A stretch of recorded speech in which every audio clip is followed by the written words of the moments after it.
Alam mo, hindi sa pagmamagaling niya, hindi sa pagmamagaling. Kung meron ka man mga taong nakakaaway, nakakasagutan,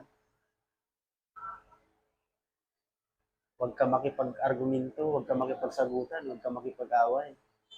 Ang pinaka-the best na gawin mo diyan, kapag meron mga taong ganun na dumarating sa buhay mo, kasi hindi natin maiiwasan eh. Sa parte ng buhay natin, merong mga tao tayong nakakaaway. Hindi maiiwasan yun.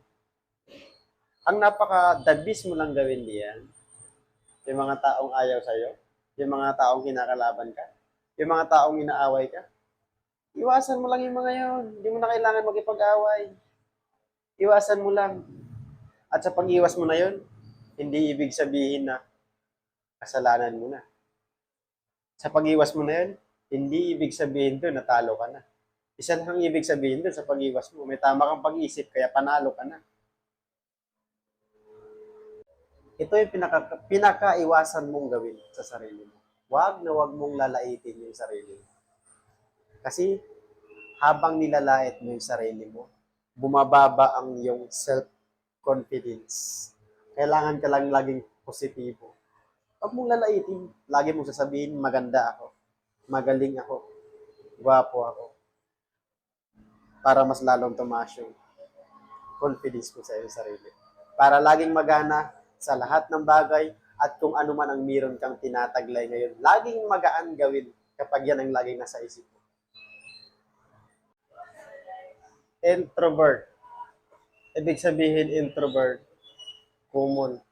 Sinasabi ng karamihan, sa una lang magaling. Pero yung pinaka-meaningful talaga ng meaning ng introverts, ito yung sasaktan ka nila sa umpisa, tapos sa bandang huli, dun lang nila marirealize na mahal ka talaga. Alam mo, hindi ako naniniwala sa sinasabi mo na hindi ka magaling. Mas lalong hindi ako naniniwala sa sinasabi mo wala kang talent. Kasi alam mo kung bakit? Lahat ng tao ay binigyan ng nasa itaas ng kanya-kanyang galing at kanya-kanyang talento. Kailangan mo lang kilalanin yung sarili mo. At kapag nakilala mo na yung sarili mo, tsak, mahanap mo kung saan ka magaling. Mahanap mo kung ano yung talento mo. At kapag nahanap mo na isang bagay na yon, balikan mo itong video na to. Maniwala ako sa hindi. May talento ang tinataglay. Pag iniwan ka, huwag kang malulungkot.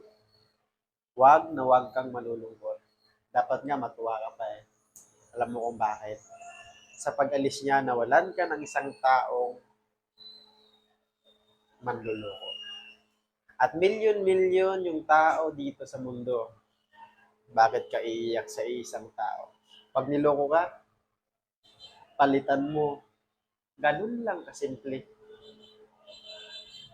Simple lang ang konsepto ng buhay eh. Hanapin mo lang yung rason kung bakit ka nabuhay. Sim lang yun sa ginagawa mo. Hanapin mo yung rason kung bakit ginagawa mo ang isang bagay. At kapag nahanap mo yung rason na yun, maniwala ka sa akin, luluwag ka, tataas ka. Maniwala ka sa akin, correct me if I am wrong.